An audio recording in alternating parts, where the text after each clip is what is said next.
కేంద్ర బడ్జెట్పై ఏపీ ప్రభుత్వం సానుకూలంగా స్పందిస్తే తెలంగాణ ప్రభుత్వం మాత్రం మండిపడింది. ఈ మిశ్రమ స్పందనని పక్కన పెడితే 2 రాష్ట్రాల మీదుగా 3 హైస్పీడ్ రైలు కారిడార్స్ ను ఆర్థిక మంత్రి ఈ బడ్జెట్లో ప్రకటించారు.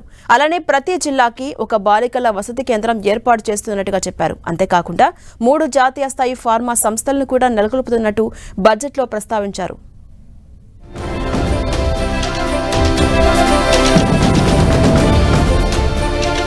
అమరావతికి భరోసా, రేర్ ఎర్త్ కారిడార్తో జోష్, హైస్పీడ్ రైల్ కారిడార్లతో తెలంగాణకు ప్రాధాన్యత. కేంద్ర బడ్జెట్లో కేటాయింపులు చూస్తే ఎన్డీఏ ప్రభుత్వం అమరావతి ఫోకస్డ్ గా ప్రతిపాదనలు చేసినట్లు అర్థమవుతోంది. అమరావతి రాజధాని అభివృద్ధికి ఏడీబీ నిధులు 1128.91 కోట్లు ప్రతిపాదించారు.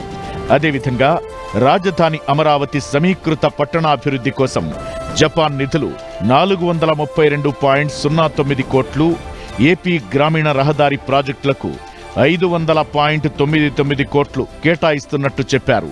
పట్టణ తాగు మురుగునీటి పారుదల నిర్వహణకు 800 కోట్లు, ప్రకృతి వ్యవసాయానికి 155.32 కోట్లు కేటాయింపులు చేశారు.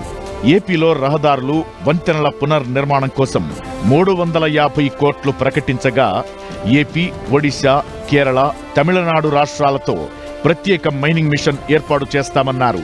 ప్రపంచ స్థాయి కంటైనర్ ఉత్పత్తి కార్పొరేషన్ నెలకొల్పుతామని చెప్పారు. తెలుగు రాష్ట్రాల మీదుగా 3 హైస్పీడ్ రైల్ కారిడార్లను ప్రకటించారు.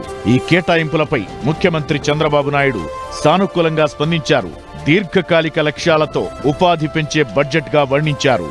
డెడికేటెడ్ రేర్ ఎర్త్ కారిడార్ ఇది ఆంధ్రప్రదేశ్ కూడా ఇంక్లూడ్ చేశారు. ఇప్పుడు ఏదైతే రేర్ ఎర్త్ ఉందో ఇవన్నీ కూడా రేపు రాబోయే రోజులు మన దగ్గర బీచ్ శాండ్ ఉంది, ఇంకా వేరియస్ మినరల్స్ ఉన్నాయి.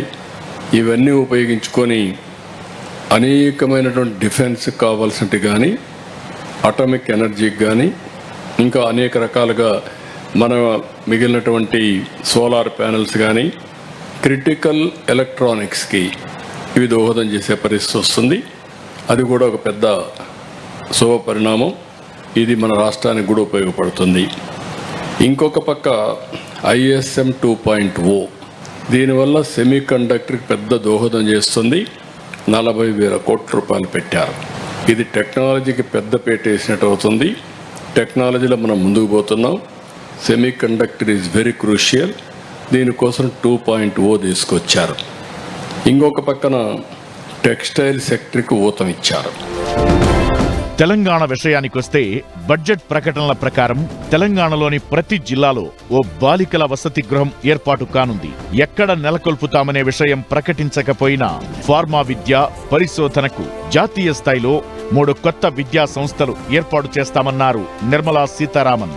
అలానే దేశంలో కొత్తగా 7 నగరాల మధ్య హైస్పీడ్ రైల్ కారిడార్లు ప్రకటించగా పుణే హైదరాబాద్, హైదరాబాద్ బెంగళూరు, హైదరాబాద్ చెన్నై కారిడార్లు తెలంగాణ మీదుగా వెళ్లనున్నాయి. వీటితో పాటు ముంబై పుణే, ఢిల్లీ వారణాసి, వారణాసి సిలిగురి, చెన్నై బెంగళూరు మధ్య కూడా కొత్త కారిడార్ల నిర్మాణం చేపట్టనున్నట్లు బడ్జెట్లో పొందుపరిచారు. అయితే ఈ బడ్జెట్తో తెలంగాణ రాష్ట్రానికి ఒరిగిందేం లేదని ఉప ముఖ్యమంత్రి భట్టి విక్రమార్క విమర్శించారు.